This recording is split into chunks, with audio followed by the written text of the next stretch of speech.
Who's more likely to miss a morning meeting? Neither. I would say neither because we get fed We are 5. slaves to our calendar. You guys are unreal, right? हटाओ ये. This is depressing. ये edit करो भाई. We were the first tech-funded company from Bangalore to actually get listed. Tracxn is a private market intelligence platform. We track data about private companies, startups, emerging technology sectors globally. If you're building for acquisition, you build a great product. Distribution will be bought by, the buyer will bring it, so you don't have to spend too much money there. They're buying a rock solid product which can scale. So you focus on that. So it's okay to burn more to hire people because you're building a world-class product. But if you're building for IPO, you have to build both revenue and product. So you have to be balanced in your approach. Public markets, the questions are very similar to what we heard in private markets. In fact, we continue to hear that it's okay to burn more, invest on future. Once we had like a founder in our office with a box of donuts. So what he was saying is that, I had spent so much time in reaching out to investors earlier. It's very difficult, for them to, sort of respond, etc. and then get the whole meeting. As soon as we covered the company on our platform, he got a meeting with the inbound from half a dozen VCs that week.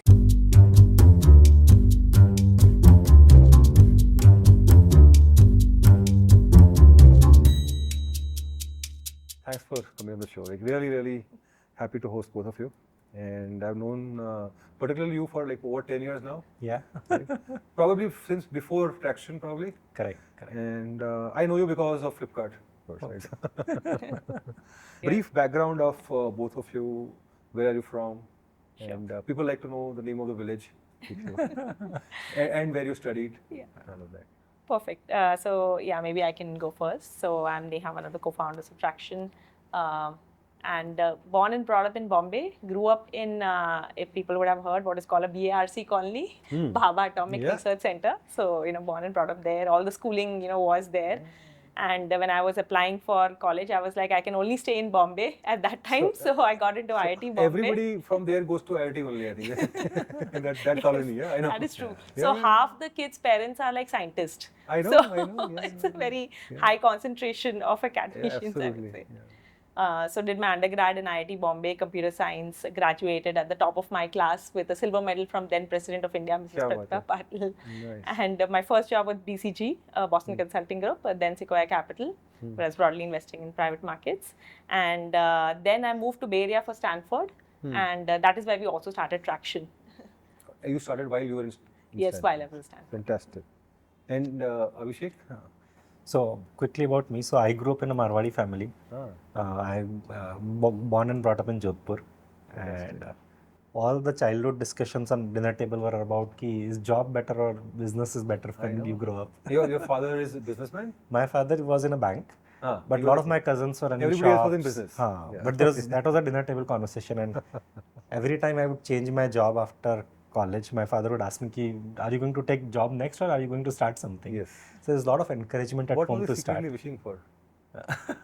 You don't know, right? Yeah, I don't know really. But then till 12th I was there. Then I went to IIT Kanpur. I was top 100 JEE ranker. I got 60th rank in 98. Yeah. And did my computer science. And then came to Bangalore. My first job was here. So I spent first 5 years in tech, worked with Amazon and Yahoo. These were early days of internet, so 2002 to maybe 2007, 8. So saw early journey of internet very closely. I was in Amazon in 2006. That was the year Amazon launched EC2 for the first time. Yeah. And Jeff Bezos was publicly ridiculed for launching EC2. I know, yeah. So that actually was the genesis of realizing that even largest ideas can be misunderstood in early days. And then in 2008, by serendipity, 2007 and I ended up meeting Erasmic folks. And they were investing in internet at that time where there were like 2 million transacting users or less. So you became a VC in 2008? 8 years. 2007. So 8, 9, 10, 3 years I spent with them. And I got very lucky. My first VC deal was Flipkart. We ended up buying 25% of the company for $1 million then. Yeah. Million was 3.8 crore rupees at that time. Yeah, 4 crore, 4.5 crore. So I spent 3 years. I realized ki I still wanted to be an entrepreneur, and so left and started Urban Touch, which was backed by Tiger and Excel. So it was like what Nykaa is doing today, maybe 2-3 years before them. And in 2013, me and Neha started this together. Neha told me about this idea first, maybe in 2011-12. that she wants to build something in private market, and she showed me the tool. I said, ki, if you are doing, I will probably just put some money. Then eventually after, when I got free, I told her that I want to pursue it and maybe you should leave the idea and I'll do it. You can get great job after doing Stanford, you can get a great job in VC in US. So you do that and I'll do this full time. Yeah. But we kept debating for a while and then eventually we decided तुमसे नहीं हो पाएगा, मुझे करना है. No, she said, I really want to do it. So we debated for 6 months that one of us should do it. We both shouldn't do the same thing. Yeah. And then eventually we both were very excited about it. So we ended up doing it together. How did you guys meet, by the way? So when Neha Don't tell me you Neha wrote got your- an offer from your, Sequoia. Yeah. JE ranks on Twitter, Tinder and met. No. So I wish it was more exciting, but Neha got an offer from Sequoia and she wanted to do some ref check from our network. So got it. one of our close friends was her in her team in BCG, so he connected us. We were both computer science engineer doing VC, so we started exchanging a lot of I notes wish you on. guys were like in VC, you know, it would be like good to see a superpower couple. Well, only funding, and you will only fund IT top 500 ranks, right? Or top 100. Top ranks, 100. right? 100 ही हमको fund करेंगे, right? I felt, at least I felt personally after spending 3 years that I wanted to be a player than a coach. So that urge was not going away. I thought I can create a great company and that didn't leave me. So when Flipkart started to do well, I realized that I can always come back and I wanted to give it a shot. Yeah. And started Urban Touch. Then I really liked the idea when Neha shared it, and then that was the reason I stayed back. And So I can imagine, you know, it's very difficult to do a company which doesn't work and then give it up altogether. Right? It's very difficult. You will try again. Whichever form you try, you will definitely. No, so try actually, it. I was initially thinking of not doing it. I in fact encouraged Neha ki let's do jobs, but she was really sure about doing it. I also really liked the idea, so it was more driven by the idea. If it was not for this idea, I don't know what would have happened.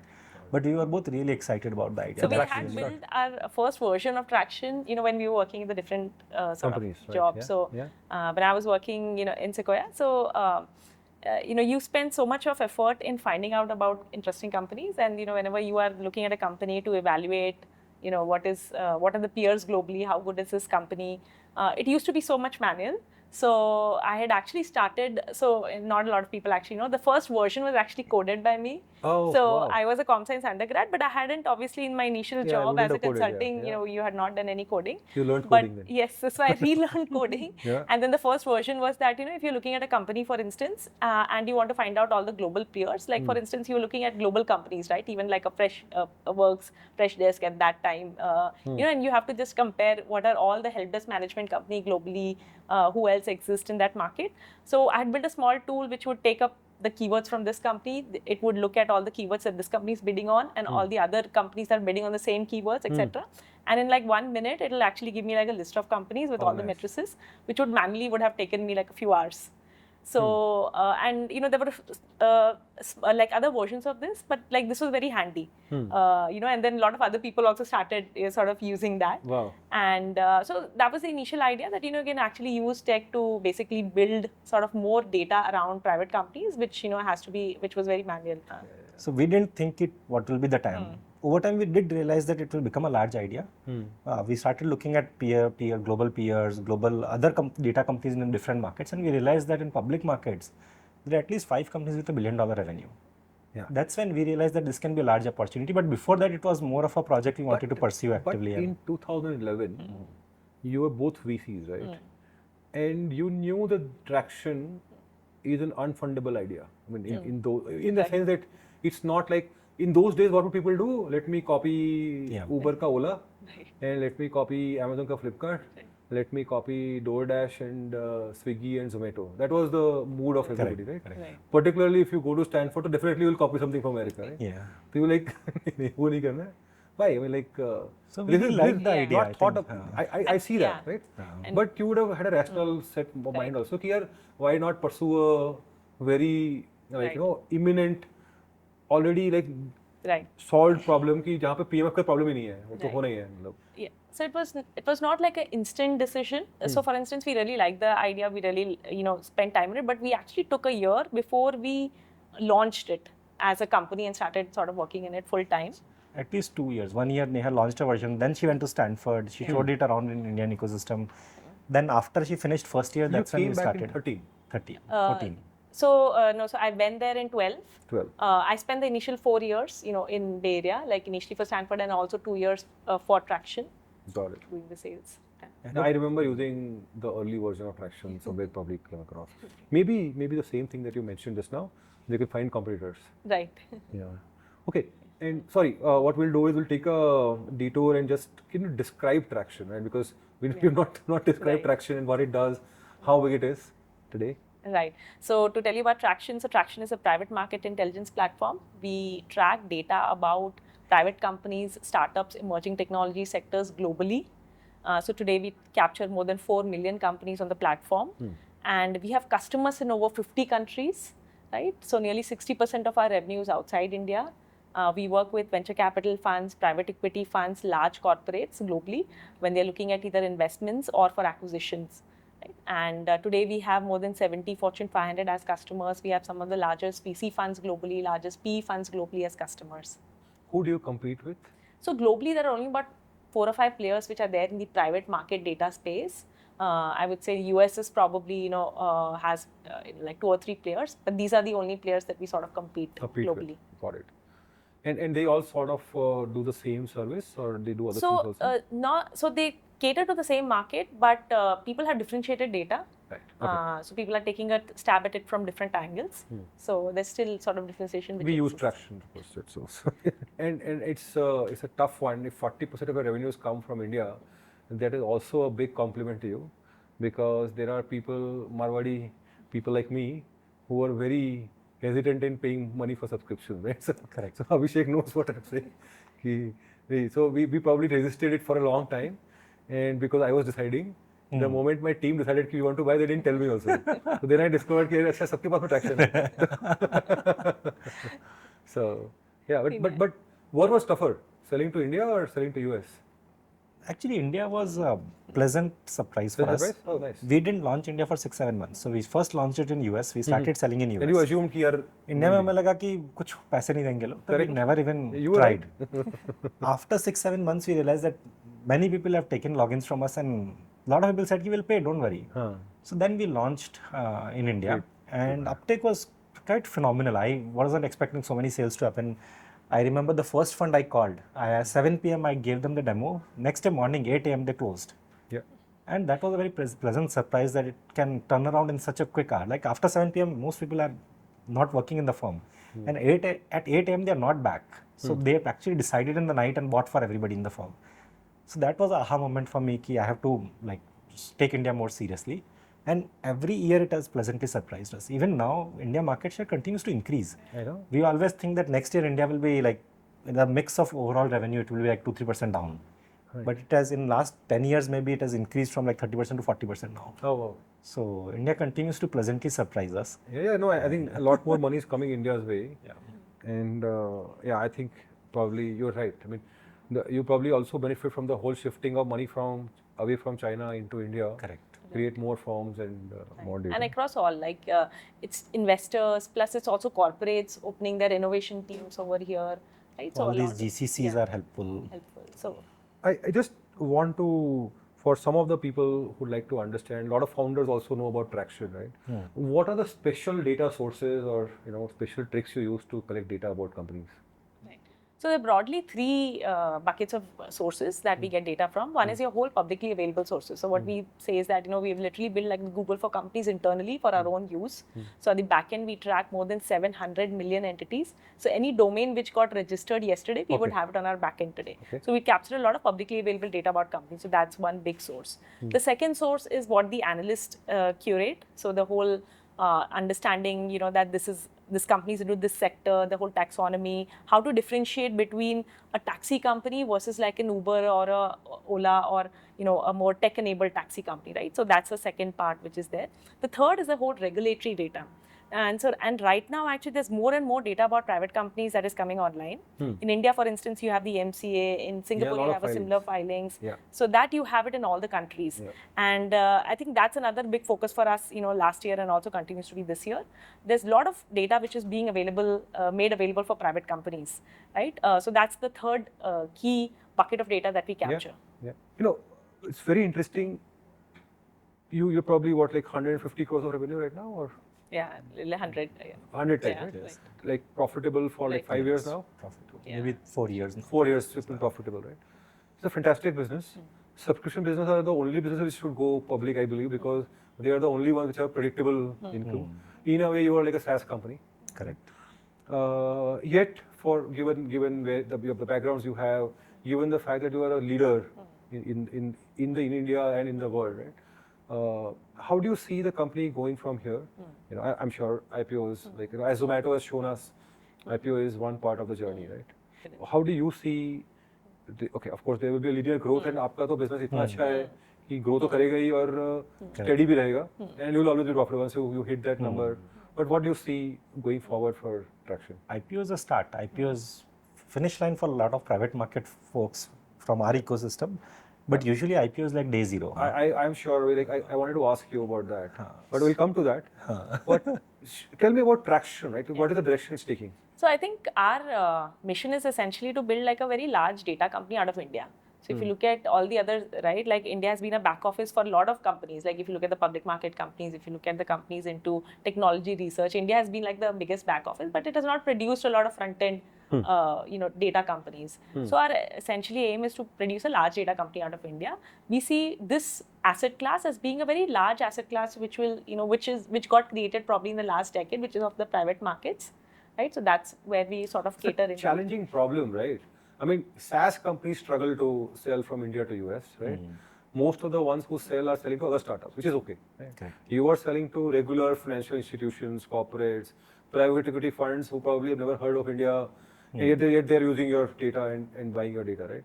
In a way, you are selling like a media property or a subscription, which is wonderful, but that sort of puts a lot of onus on you in terms of how you do things, right? Security, compliance, I don't know, they're like a financial services. Explain a little bit of that part, choosing the path here. It's a tough path, right? I mean, you have to be very careful about your data. Your data will lead to decisions. I don't know if you have liabilities and all of that. So what we have decided is actually to be in the more data space, versus going into transactions, which is more regulated market wherein you have to sort of take approval. And you don't give recommendation or analysis and all that. So we give a sort of listings also we give, but it is not, listings we'll have, but it's more around data. And so that's why we don't get into the liability part so much, because it's more there. And what we have realized is that is more easy to scale globally. Like if we had to, if we were running a more regulated business, then we would have to take like country by country. There is no service component. No. Do you need to do phone calls to sell? We do. So we do need to do phone calls. We do need to, even after the account onboards, there's a little bit of, hand-holding, support, etc. that is needed. But it's very platform-driven. And also, a lot of customers would sign up with like a sub $1,000, like a this thing contract. If I were selling like $1 million contract, then maybe, probably. That you would need to have. So mostly people discover you, swipe their card and get on. So they do, usually people discover it. So one thing where we spend a lot of time is that people should have seen our content before they come and talk to us. So we always circulated a lot of reports, we put a lot of public pages, now we get a lot of SEO traffic because of that. So in many cases, people have visited our website 10 times before they come and say, give me a demo. Got it. We also have a PLG motion where you can use big part of our product for free without actually paying.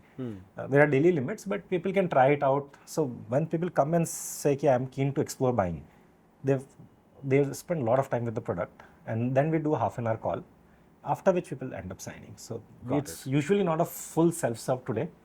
There is some degree of selling required, but because of this familiarity, we realized that we ended up attracting a lot of customers from very different parts of the world. So I want to come to the fact, how did you become profitable? I am perturbed, like boss, at 100 crore rupees of revenue, getting profitable. मुझे तो विश्वास नहीं मेरा, मुझे तो कोई नहीं है मेरी portfolio में जो 100 crore पे profitable है. People are break even, somehow hanging on to their life, that's fine. But you probably doing 15% profitability every, right? Correct. So I've never seen that. And particularly in the SaaS space, right? When you look at like Freshworks, for example, they are still at minus 15%, not plus 15, at 750 million ka scale. Correct. So, like, was this like a conscious decision? Okay, now we'll take our destiny in our own hands, go to IPO, and hence become profitable? That's a good question. So essentially, I don't think we targeted profitability as such. We targeted, but I think in general, if you look at it globally, right, financial services is a very cash-rich segment. Should be. So it's a very high margin, high gross margin segment. So in this segment, it was easier to become profitable, I would say. Like we typically operating at more than 90% gross margin. Yes, true which is for there, globally, true for SaaS also. Right. Most But- early SaaS and I companies think raise very little money and they're right. profitable. And the other thing is that we are also in a vertical industry, so it's not very competitive. Like it's not like an HRMS space wherein you have like a Hundreds of dozen players. players. Yeah. Here globally you have only like 4 or 5 players. So essentially it's a more vertical industry, so it's easier to become profitable, I would say. So I think that was probably one of the things. But on the third thing, I think obviously we had this in initial moment where we were having a lot of cash burn, and we were profitable before our first fundraise. But obviously we turned profitable for a few like unprofitable for a few years, and then we sort of had the trajectory So of was it profitable. because कि पैसा खत्म हो गया तो profit बनना पड़ेगा? नहीं, it was never like So we this. had हाँ. enough cash. You had enough we cash had even. enough cash. In fact, I think even like today we generate a lot of cash, but you can only have expenses, as in your expenses grow only linearly. I think one of the reasons also maybe because of the fact that, you don't have to, like we don't spend a lot on paid marketing. Yeah. Because we're a data company, we actually get today 20 million visits every Content, year. yeah, SEO. Right? Because of a lot of this. So we don't have to, so there's no paid marketing line item in our P&L if you see. Yeah. So I think that is probably one difference. You probably have a that's content there. creation team Right. to The post other up. thing is that we have also built a system where most of the management is now homegrown. So just like very large companies, you hire a lot of young folks. Over time, they get promoted and grow internally. That's So what this you've whole done. culture of growing internally has really helped. So all my 4 reportees are now there for almost 10 years. Got it. So And a they lot of joined as them. freshers. So Almost they joined freshers. at the medium mid management maybe. Okay. But in a lot of cases, we are not hiring direct senior management from outside. So that really helps a lot. No, that's a very useful culture, and I give examples of you take from in the real world, Hindustan Lever, PNG, Yes. and then you go to even tech companies like Google and Facebook. 99% of the hires are freshers only, right? And I think So from early on, like I had read that book Built to Last, which talks Yeah. about this internal promotion. yeah, should be less. So there was always a focus. So our aspiration is to build a company where a person like Mr. Chandrasekhar can join as an intern and then eventually becomes a CEO someday. Yeah. Right. So you spent 30 years at Tata Group. So that is the kind of workplace you want to build. I think that really helps.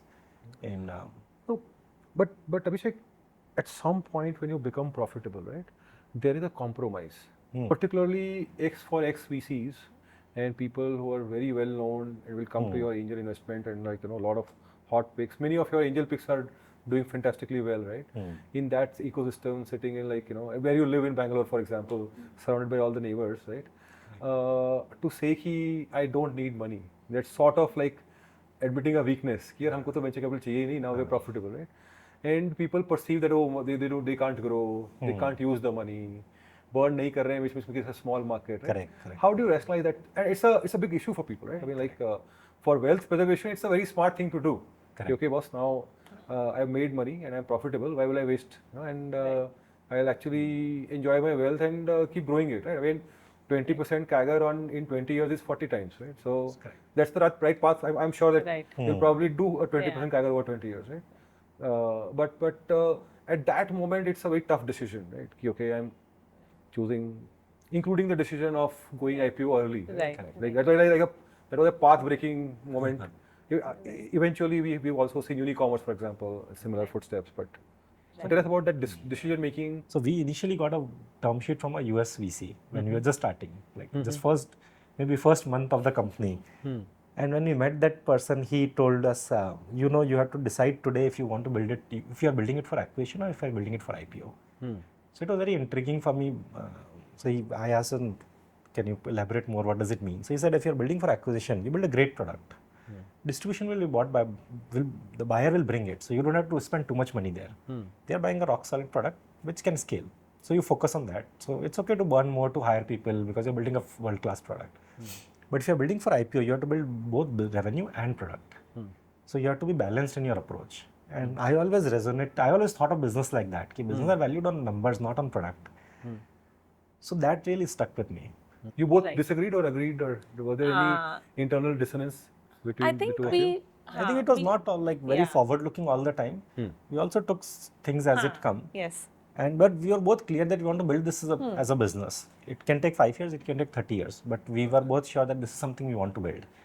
And we didn't want to fold in between. We don't want to be a place where you burn a lot and then you realize that, oh, next round is not happening and we have to cut back or we have to sell the company. And I think the other interesting thing is that, if you want to build for like 10 years or 20 years, I think going IPO is a very good decision because it just keeps you very on your toes, right? So I typically give the example of, it's actually learning education with exams, without exams. So so IPO is like, with exams, right? So you have quarterly reporting, you have all these things, you have, so many people, you meet so many people, investors, so many questions.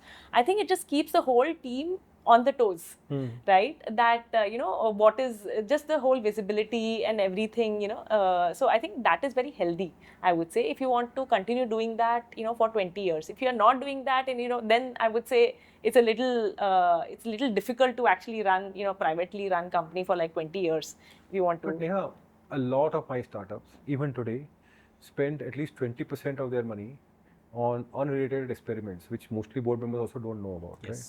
Right. You know that. Yes, yes, yes. But that sort of you can't do. No experimentation. So, because yeah. Actually, that was a very pleasant yeah. surprise for us. Public markets, They allow you the to experiment? questions were very similar to what we heard in private markets. In fact, we continue to hear that it's okay to burn more, invest on future. That is an comment that we hear from many people there. So you don't feel like it's stifling you in any way in terms of saying, okay, I can't spend here, I can't do this. You have to keep a balance. Right. Yeah. You can't go Of all course, over you, the you place. can't just go into red again, like suddenly. So people like consistency, I would say, that, whatever you have said, so everything that he says obviously recorded, transcribed, etc. Right? So people expect some amount of maturity, some amount of consistency in what you're saying. It's not that you're changing the flavor of what you're saying now versus like a few quarters later. So I think as long as you are doing that, then there's a lot of flexibility around you to actually try different things. In fact, like IPO also makes it very easy for you to, like, if you want to do inorganic over time, right? It just makes a currency for that. So that's like a very good venture, which opens up for you, right? Yeah. And you haven't done any inorganic so far? Not as yet, but I think we'll but you're planning to? Probably might do some that in stage, some time. yeah. Very nice. And how much money did you raise from venture capitalists? I know Excel funded you guys, of course. So cumulatively, we only raised around 17 million. And we actually did not even consume like the one that we raised across the last 2 rounds. So after the first, probably series A and then next round, we probably turned profitable after that. We didn't end up using the other one, the last cash in bank. And what was the reaction of your investors? How did the conversation go in the board, right? Because sometimes board members are concerned about the size of the IPO, the liquidity post the IPO. How did that go? So that was very interesting. Actually, actually, so surprisingly, Because so our we board are was very having- small actually. So of course, Ravi was on our board. So, and Ravi had seen Ravi from Elevation, so he had seen many IPOs in past. So he was very supportive. He didn't push us back. Why are you doing it? What are you doing? There are few investors who told us that why are you going IPO? Just sell the company if you don't want to run it. Very few people appreciated, or many people didn't appreciate that actually you go IPO to run it for next 20 years, not to actually sell the company. You go to IPO when you want to run it forever. Yes. That's when you go to. Otherwise, so of course. So at that time, at least in 1920, when we started talking about it, that time that was not given or known to most people. So there were a few cases where people pushed us back, but otherwise largely investors were supportive. I don't know if many believe that it will happen or not happen. We also didn't know if it will happen or not. When in end of 2020, when we broke even completely, we had a quick meeting internally and said we should try it because now we are profitable. So I think within 2 months we hired a banker, and then rest was very smooth. So how, from the decision of going IPO, how long did it take you to file a DRHP, and then eventually how long to? So 2020 end, we turned cash flow positive. That's when we thought like we can start doing that. So 2021 is when we sort of started. It took us probably like 3-4 months to just finalize the banker. It's a very different ecosystem. So, and I'll probably come to that later. But essentially, not a lot of people over here like understood the nitty-gritty about whom should you reach out, what's the best way, who are the good people to work with. So that is when we started going to Bombay, and then we had like 1 or 2 mentors from Bombay who actually helped us understand that ecosystem. So 2020, first couple of months went in finalizing the banker, 2021, and then it took us probably like 3 months or so to get the whole DRHP. And then we filed that. Approval took 4 months because that time the number of IPOs were probably filings were a little higher, and we got approval in end of 2021. Nice. And if you remember, that was actually a very bad time because at that time the interest rate had, just the announcement of the interest rate rise for the first time had the happened. end of the bubble, right? Yes. So at that time, the whole, downfall of the market, at least the indices sort of had started. And so we had done a roadshow just before that because it was all virtual at that time. So we'd done the roadshow before that, but we got the approval only a little late, at the end, like end of November. Okay. And at that time, the interest rate had already, sort of that had happened. So investors wanted to wait for some time, obviously, because given the whole thing, people wanted to see, and the approval is valid for a year. And we were lucky enough to actually get, so we sort of waited, and luckily at the last fag, like just before Diwali of next year, 2022, is when we could hit the market. So in the first approval, we were able to do that, and we were the first tech-funded company from Bangalore to actually get listed. I agree, and you might be like the only one so far. Swiggy, I think, is Goa Then company, after that, Swiggy, Swiggy, Ola, and the headquarters in Goa. Or somebody was joking. I don't know. कोई तो ये Sure, बोल but रहा I think the center of gravity है. is still Center of Bangalore. gravity is Bangalore. Yeah. So But that they is are a- a distributed work from home team by and large, right? So Got it. Right. Blackbuck came out. So, but these all. Blackback is Gurgaon. Oh, acha, I didn't Yeah, realize it's not that. Bangalore. Oh. But I think so. When we started, also we had sort of decided. In fact, at that time we had registered in US because we had gotten a term sheet from a US VC, Right. and India was supposed to be a subsidiary. At some stage, we said we will make India primary because India IPO will be this is a profit story. Right. And India likes profitable companies, so we actually made India headquarter, closed the US company, and then this became the base. But just to repeat the timeline, Neha, became profitable somewhere in the middle of 2020. End of 2020. End of 2020. Cash flow decided positive. as soon as you became cash flow positive, Yeah. they decided to go Start. public. 3 months found a banker. Another 3 months filed a DRHP. 4 months, end of 2021, you got an approval. And next 10, 11 months, next 1 year. before the 12 months got expired, you went to IPO. Yes. Right? And so now you've been listed for now like 2 years. 2 years, Yeah. 2.5 Yeah. years. Yeah, 2 years now. Okay, fantastic. So 8 quarters of earnings or 9 quarters of Right. 10 quarters. 10 quarters of So earnings. recently had that. Fantastic, fantastic. And you've been, I've seen the numbers, consistently delivering the numbers and consistent growth also, right? Correct. And the stock has appreciated. I think quite that's well. I think it's a function of both the company as well as the macro. So Right. So I mean, not for speculation, but there are a lot of founders out there, 100 to 200 crore rupees of revenue, who feel that because this is not good scale, they should keep burning because अभी IPO तो ऐसे भी नहीं होगा, तो why go profitable? Correct. But do you think that market is ripe for? See, you guys are very predictable business, right? Correct. Even SaaS companies are not always that predictable, right? Because their buyers are more vulnerable. Correct. Right. Versus your buyers are really strong institutions and they're probably more like VC funds, for example, raise one fund for 10 years, so they'll be Correct. more stronger set of buyers. Correct. But do you think that that's a good range for more IPOs? So I think it's as much as it's a function of scale and what business you're in, it's also, are you ready as a founder to go public and run it for next 20 years? Because a lot of people I meet are not that committed. It's very Sure, they're not sure about it. It's a journey, so you have to like really be willing to sign them up, and you should feel that this is the right thing for your business. That I think definitely one reason. India is a very good market, and capital markets are very mature in a sense that companies of all sizes actually end up going public. Yeah. So even if you look at last 5 years, there are maybe 30 IPOs below 1,000 crore market cap that has gone in last 5 years. I agree. So, but it's more than as much as it's about size, it's also about maturity. So if your business is ready, you are ready as a person to go public, so your stock price will change for multiple reasons. Your performance is one part, but macros will change. There will be times when your business is growing at 30-40%, but markets are down, so the stock price will crash like 70%, and there's not much you can do. Right. There is an example of Mamaearth where their business did well. In between, there are 1 or 2 quarters where it really fell, right? So you have to learn to deal with it. That cannot be a reason for not going public. Would you advise companies in your portfolio, assuming the founder wants to run it, and you think the business has another 20 years to go, would you advise them to go IPO? So I usually tell them, if you are okay to run this company for 20 years, You should go. you should go. The window has to be, like the markets has to be buoyant, right? In a dull market, it's very hard to go. Of course, yeah. So don't wait for like 5 years when you think you are ready and by then the markets are not open. You have to capitalize on the market wave also, right? So you have to, it's a balance. You cannot Which is go sort to, of what you tried to do, It's and a maybe very you were 1 month late or 2 months late Right. in 2021. But it's a very window driven. Like even if you look at the IPO stats, year on year, it's not that it's very linear. It's very cyclical. So there are years wherein, there's very high years wherein this so thing. it has to be balanced. Business has to be there and market has to be open. So actually there is public market we can build. I think I jokingly tell people that if I took advice from 100 people, 97 people told me not to go public. And 3 people who are actually running public companies told me that it's fine. So everybody is not running public company. They feel that it's very hard and they don't end up, they advise against it. Right.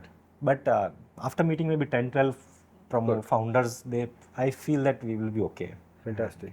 Yeah, we are going to play this again in private to all our founders. So, okay, we'll shift gears to what else do you do, right? And there's a lot of debate, Abhishek, in terms of should founders do angel investing or not, right? And I don't think they should do a lot. It's a distraction. But you always prove us wrong, right? So, सब लोग आगे बोलते हैं यार अभिषेक तो कर रहा है काफी अच्छा I sometimes argue with them कि कंपनी तो नेहा चला रही है.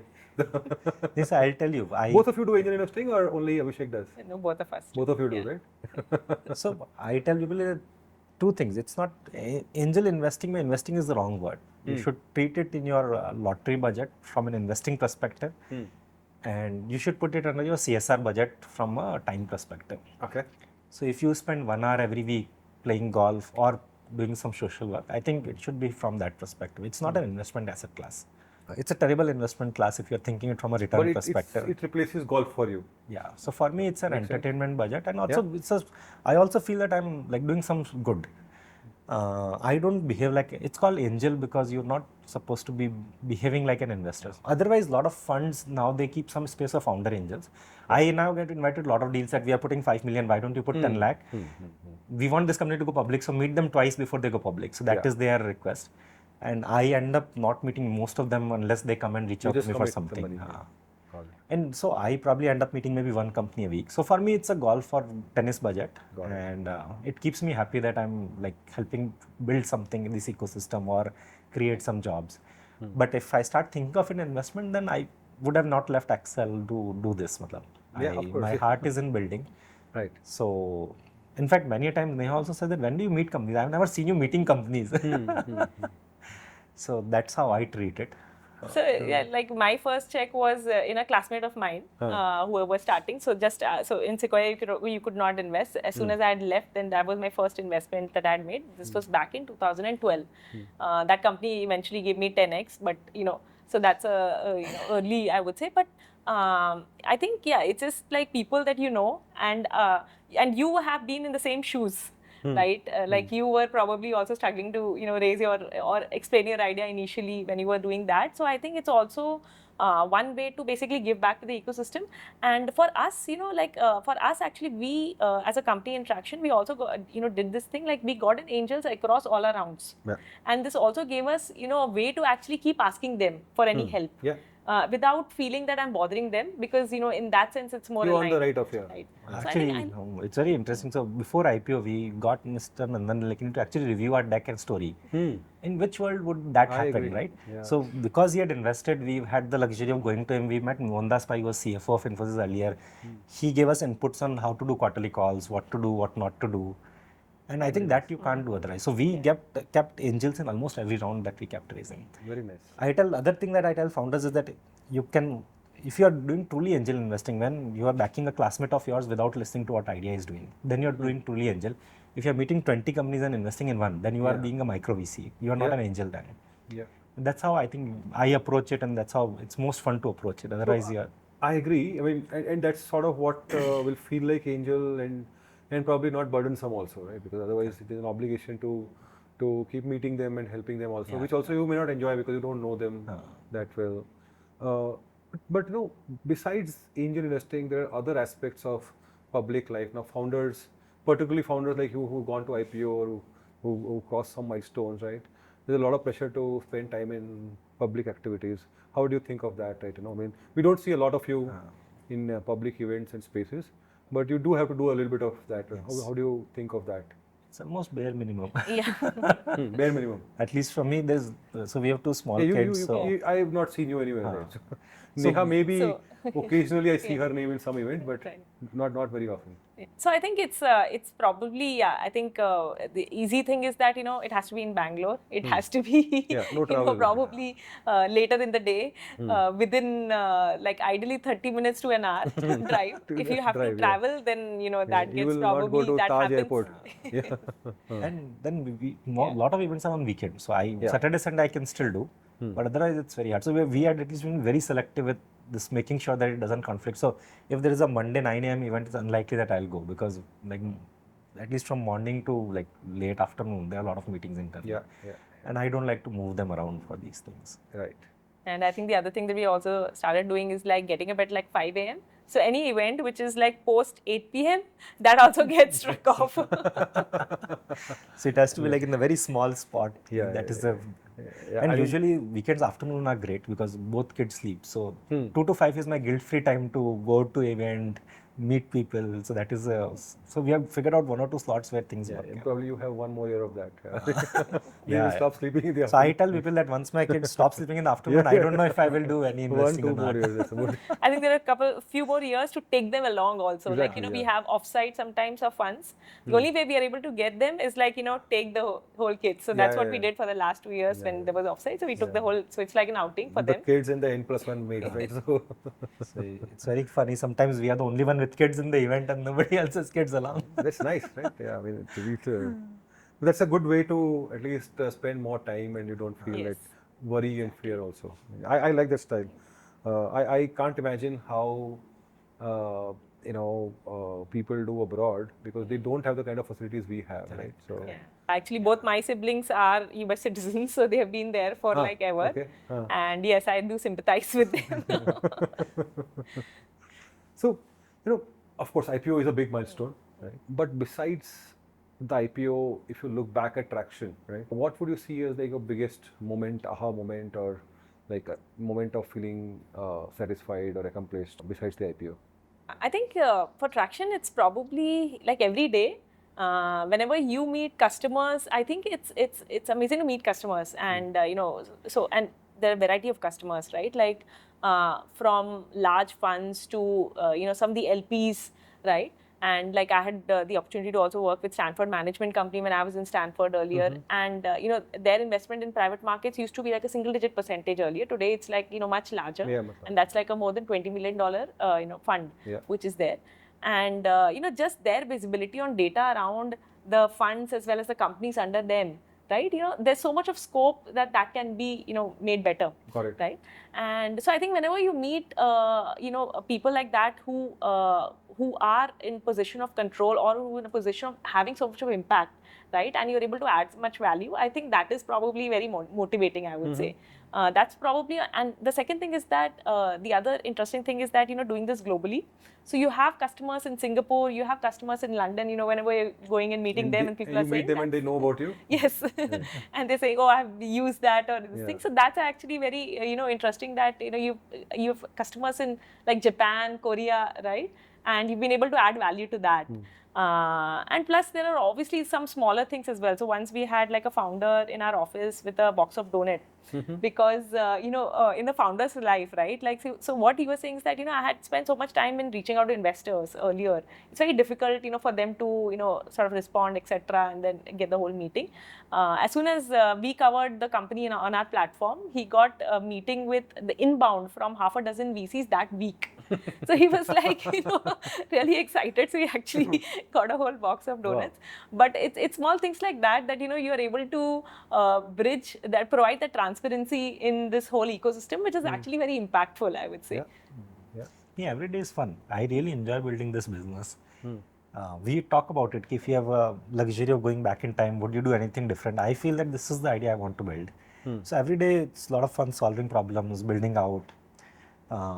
Otherwise, I think meeting Mr. Tata was one of the moments that I always remember, look back and remember with fond memories. My business, So he invested money in us. Oh, you did? So Wow, fantastic, fantastic. So my business ethics got defined by what I heard about him, what I listened about him. From childhood I heard stories about how Tata Group behaves. So it was very surreal to meet him, and he eventually ended up saying yes. So that Somebody always, reaches out to you, and then so you go and we meet got a them. lot of our shareholders to write to them that there is a company in our portfolio. He just started to angel invest at that time.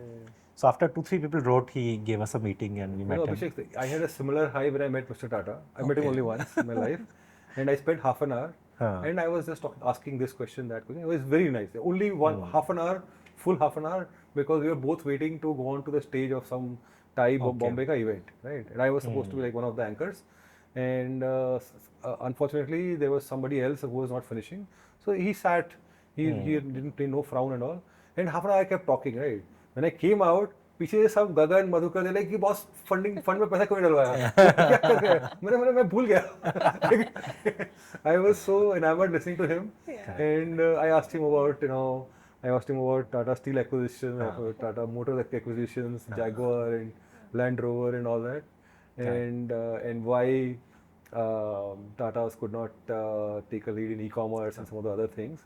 And he had very good answers, right? He said, managers can never undo what they've built, right? So, yeah, this is sort of you to say, okay, whatever I was defending for the last 20 years, it doesn't hold true anymore, and I have to change this business. It's very difficult for them. And he was like, fantastic. So, but, okay, one last question about the business, and the AI question is playing on everybody's minds, right?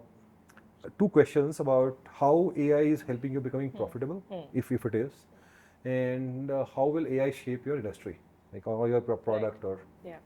No, AI is a big focus area for us, and I think it has become. So we started experimenting with it, obviously, from earlier, and then we have been like a big data first company very early on. But I think in the last 1 year, I've been like amazed to see the kind of output that the team has been able to have, and the kind of increase in throughput, I would say, that the team has been able to add. Just to give some stat, in 2024, if you look at the calendar year, we increased the amount of data on the platform by more than 10x. Right? If you look at the total number of private company financials that we would have, shareholding, legal entity, etc., more than 10x. Our data team size in the same time duration actually shrank by 10%. Oh, okay. So that has been the impact. I think right now it is much more efficient. Once you have data, to be able to train the data in the models, to be able to get higher accuracy. There is right now every BU in our company is actually working with these tools. Right. And the target for next year is even higher. Like we will probably make our data production, the data on the platform, multiple times, while the data production team might actually shrink even further. So that is the impact that AI has had on the cost side. On both on the increase in the data as well as on the cost side. And we see a lot of people proposing things like we'll build an AI analyst or agentic analyst or whatever, right? Do you think you'll do something like that? Because you sort of have the access to that market, right? So eventually the AI will come onto front end. It's a matter of time. It don't matter.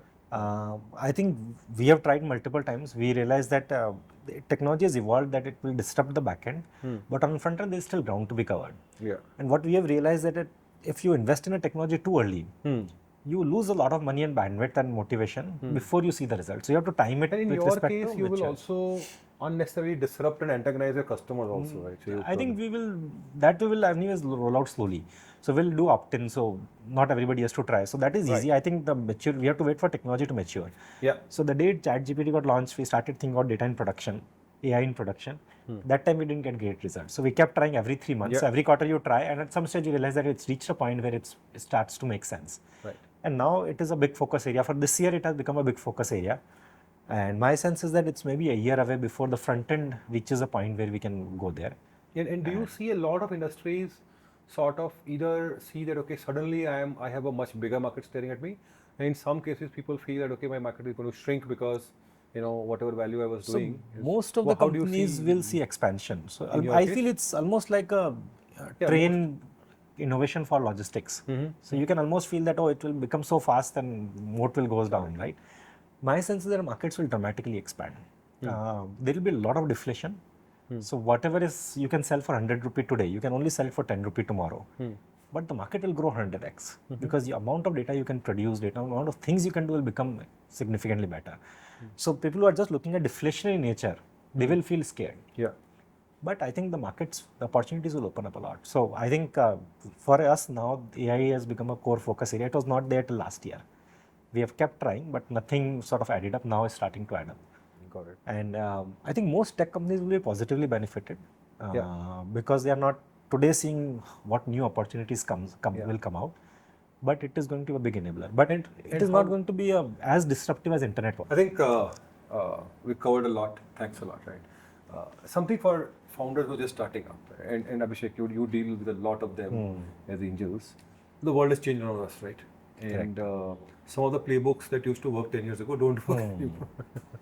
What would you ask them to watch out for, and what to do, what not to do in the first few years for both of you? First thing I always tell them that don't pick something because it's opportunistic. It's a very long, hard journey. Yeah. So sometimes they pick that, oh, this is a great opportunity. I don't relate to the market, but some company in this market has become very large. I can raise money, so I will do that. So I said that I tell people it's such a long, hard journey and the cycles change so quickly. You are solving only for the first challenge of first round of fundraising. Correct. So pick something which is really close to your heart. When all chips are down, you still say that if I have to pick one idea, this will still be that idea. And that's what will keep you going because only few quarters in like 10 years, your business will look great. Otherwise, there will always be new wave and you will always become an old wave. Right? So you have to build it for that. And if that won't get you going, then good chances that when chips are down, you will leave. And every time you fail, you lose probably 5 years of opportunity cost. So you really have to love it so much that you can sacrifice rest of your life. That's how Infosys got built because Narayanmurthy ran it till it became. You need to run it for 25 years for it to really become big, right? So a great idea will take lifetime and a bad idea will take 5 years. So you might as well pick something which you are really excited about. What else, Neha? Yeah, I think this is something that I totally, also relate to because for most founders, you're going to spend most of your working career in your idea, the same idea. And, like even the best outcomes, like even if you take like a company like Flipkart, which has an amazing outcome, it was still 10 years. So you're going to spend bulk of your career building this. So you might as well choose something that you'd love to build. Yeah. But you don't feel that founders should weigh the cost of opportunity, and you probably left very high paying jobs to do something like this, right? So I think there you have that regret minimization framework which works brilliantly.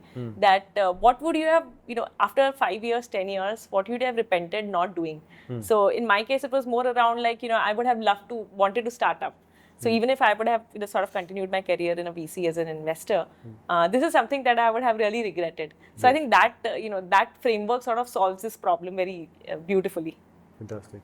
And founders have to scale, and we've seen that founders struggle to scale. Sometimes, out of 3 founders, 1 founder scales very well, the other 2 founders have to leave the company, right? I feel always that founders don't invest in themselves, and we have this session when we have our offsites that how can founders invest in themselves? Right? For example, invest in a good mattress to have good sleep, have a good window, go out in the sun, maybe travel a little bit, take care of your health, and don't hesitate in hiring a yoga trainer. If that's the only way you don't have discipline, the yoga trainer will force you to do something. Right? So, but besides that, what do you think has worked for you guys in terms of investing in yourself and growing yourself? For me, I think just physical fitness has really moved the needle beyond everything else. Of course, very important. Right? It's a long journey, and so now it's like performance sports, right? You need to perform every day. So for me, again, I tried a lot of things over years. Eventually, getting a trainer worked. Trainer works, right? And even within trainer, I always used to feel that it's very expensive, so I would never continue. Marwadi. Eventually, I found a place where I can get like reasonable priced yoga teacher or gym trainer. So I now end up doing 8 to 10 hours a week with a trainer. Wow. And that is my fuel. If I don't do a session in the morning, then that day doesn't work out as productive as it should. So that is one needle moving thing for me. Skills are acquired over time. I feel that learnability is usually high for a lot of us. Your body is not nourished enough for you to like make most of it. So I think for me that really that makes sense. So and that actually fixed everything else, because when I started to work out, my food became better because body started demanding protein.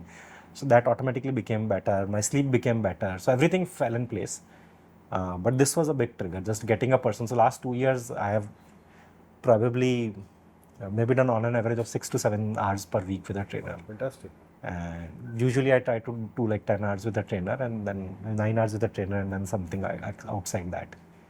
Fantastic. And yeah, how do you keep yourself up to date? I mean, you also have to bring outside knowledge in, right? So you'll master the skills you need at work, but you have to bring stuff from outside also, right? The context of the world, competition. How do you evolve in that? So I think in that sense, you have to be very agile in terms of sort of meeting people in the ecosystem, meeting your customer segment, just speaking to them, meeting more mentors, And you do across this in different. a conscious manner. Okay, I'm going because I have to keep going and doing that to learn. Yes, you have to allocate some time to it to be able to do that. Because that's not going to give results in your work today, right? So some people think here, I don't want to talk to people, I want to just focus and work.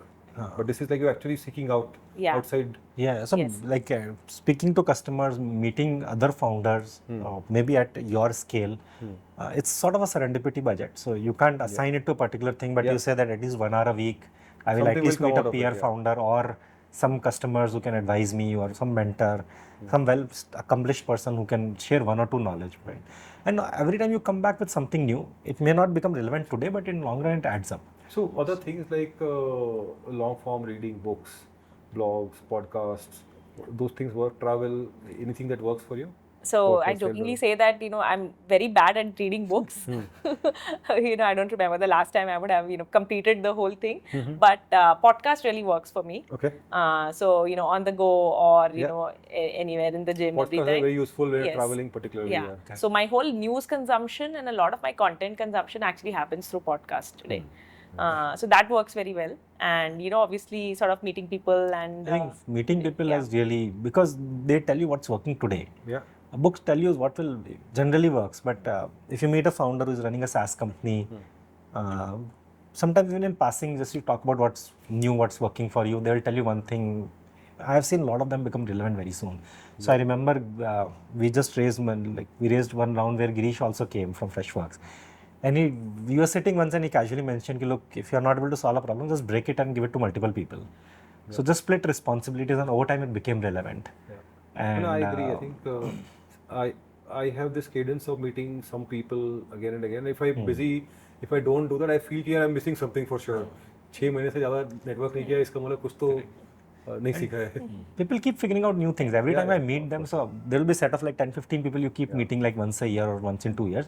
Every time you meet them, they have figured out something in their lives, so that makes you better. Actually, we have a whole lot of that coming from our founders, right, in our industry.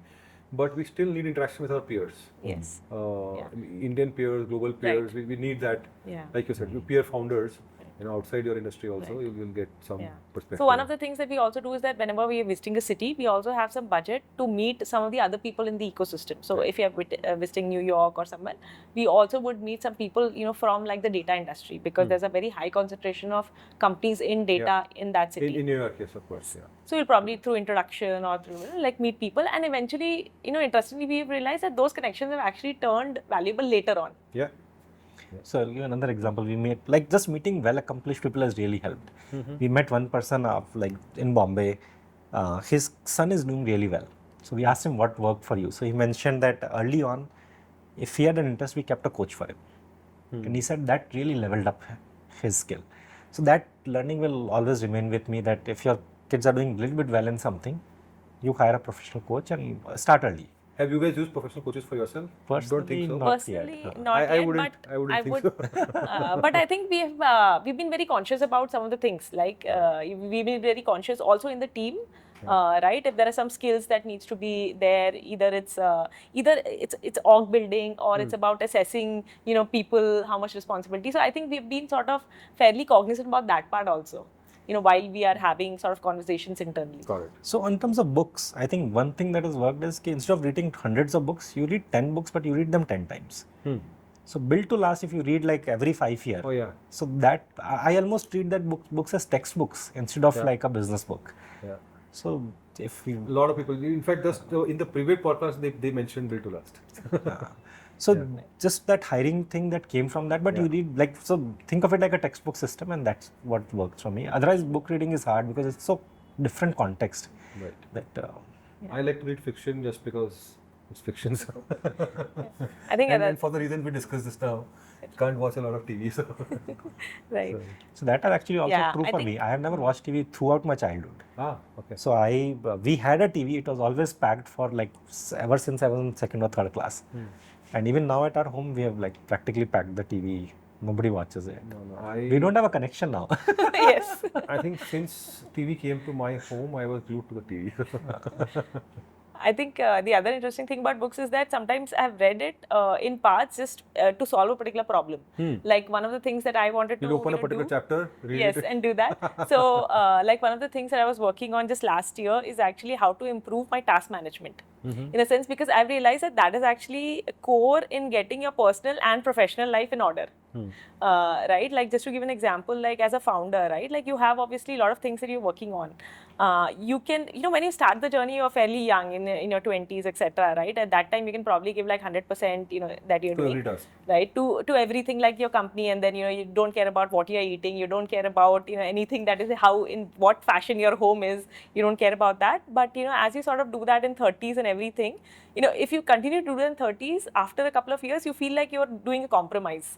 Are you like compromising, all the other things like good food or something else, for running this. Yeah. So I think if you have to have a sustainable professional life also, you should also feel very, sort of satisfied in your personal life as well. Yeah. So you cannot like keep that on the backtrack. To give an example, like, I was thinking, in the beginning of last year that, what would I wish to have if I had a lot of time, or, So one of the things that I came is, I would have loved to give gifts to my family members, right?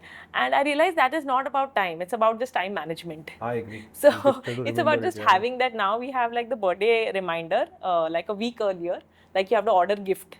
So, that year I actually ordered gift for my niece, nephew, my brother, Very sister, which I nice. would have never done earlier. And it's just about task management. So that was the goal for last year, that, I have to become better at task management, because that is what is going to level up my fulfillment in both professional and personal life. I'll tell you, I think if you're able to do some of those things, it gives you so much of nourishment, and what you talked about, right? It's very important, right? I mean, and actually, if you want to do these things and you're not able to do it, and regret will unnecessarily multiply and Right, eat you away, right? So, fantastic.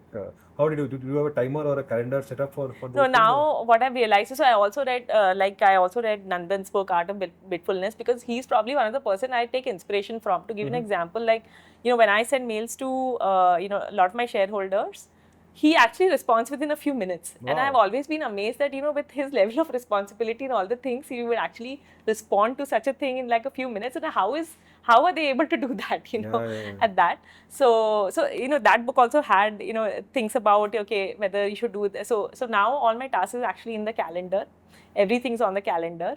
And I have different things, for personal task, different thing. And, every morning, like my task management also happens through that. So there I would actually, I sort of also read, okay, how are other people, doing it to be able to, sort of but level it's a very up. good example, right? When I had similar experience with Ronnie Screwvala. I used to think he's superhuman, because he invited, his daughter got married a few years ago. He invited everybody. The invitation came through mail, and people responded to him saying, yes, we'll be there. And he replied back, look forward to seeing you.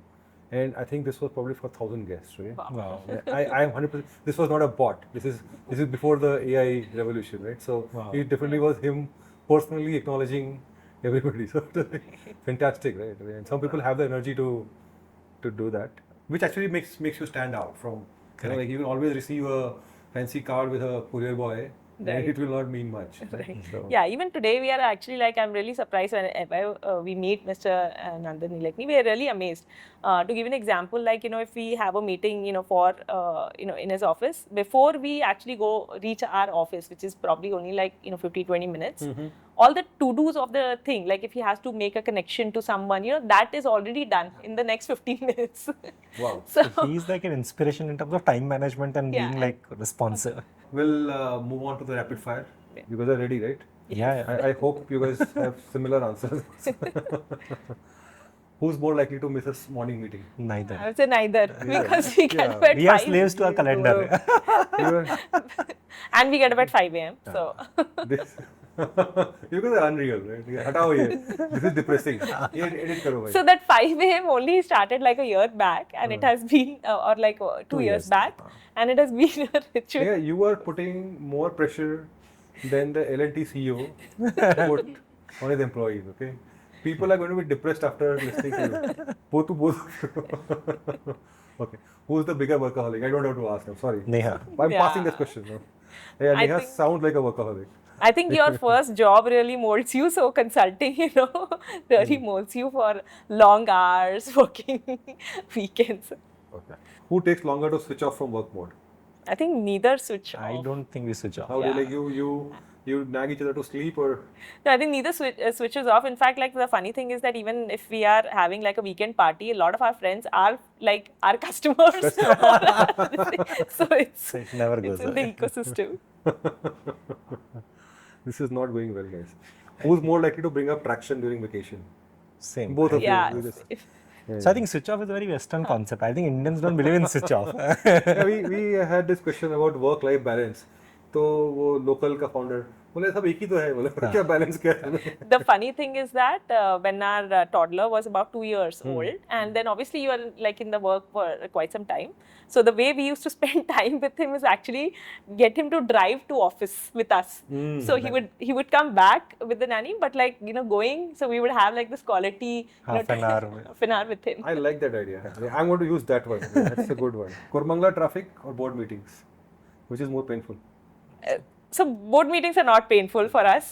I think Surprisingly, our board meetings are quite smooth. Very- quite very nice. peaceful.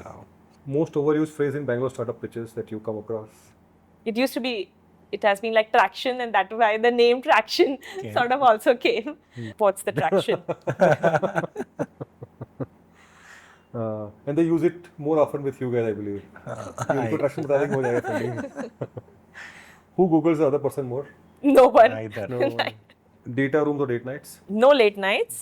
Date nights, not late nights. Yeah, and also no late nights. Date night is like date night. India mein date night is when the entire family, like grandparents, parents, kids all That's go. a date night. That's a date night. Excel or PowerPoint? Both are Excel people? or- Excel. I used to be PowerPoint earlier, but now I'm Consultant Excel. approach, Yes. Is that like a consultant and businessman kind of difference? Yeah. So yeah, consultant, you have to start with like a PowerPoint, the Yeah. love for PowerPoint. Yeah.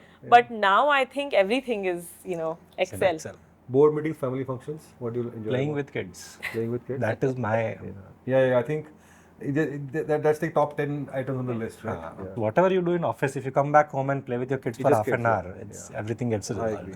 Pitch decks for family photos. What's more on your phone? Photo, family photos, kids photos. I Kids think. photos, right? I think there are like less than 10 photos in a year till you have kids, Till you and have there are like kids. 1,000 photos And then every you year. upgrade the memory on your phone, right? I had to upgrade my iPhone Upgrade from your 1 phone. TB Yes. storage because there were so many much of photos. videos also, right? Videos, so yes. you'll be bloatware. Until you had the kids, you hardly had any photo. And last year I had, this Google was giving stats that I probably had a record year. But tell me, do you get time to go back to those photos? No, it just Actually, there is a digital photo frame. That's Yeah. an Right, awesome popping thing. up, yeah. So you just keep it in your pops up, house. You put a lot of photos there. That is like the most joyous. Like No, I think they're useful when you're traveling, right? That time you can just flip through them. And right now you have, like Google Photos and all these things giving popping you a up. throwback, Yeah, it like a comes year through. back or Yeah, so. yeah, it So does, that is yeah. fun. And what's your favorite coffee? Third wave, blue Tokai, anything else? neither. No coffee, unfortunately. Actually, we don't drink tea or but- coffee now. Yeah, you can't wake up at 5 if you drink coffee, right? I hope someday somebody opens a chain which serves like Indian drinks. Like there is nimbu pani, Jaljeera there is and nimbu khaskhas, there is so much good Jaljeera, stuff. yeah. Yeah, I'm None a of it. Jaljeera fan, so- Actually, I go to both these cafes and I realize that there is nothing I can order. I usually order a water bottle and sit there. Fantastic. Thank you guys. Such a wonderful discussion.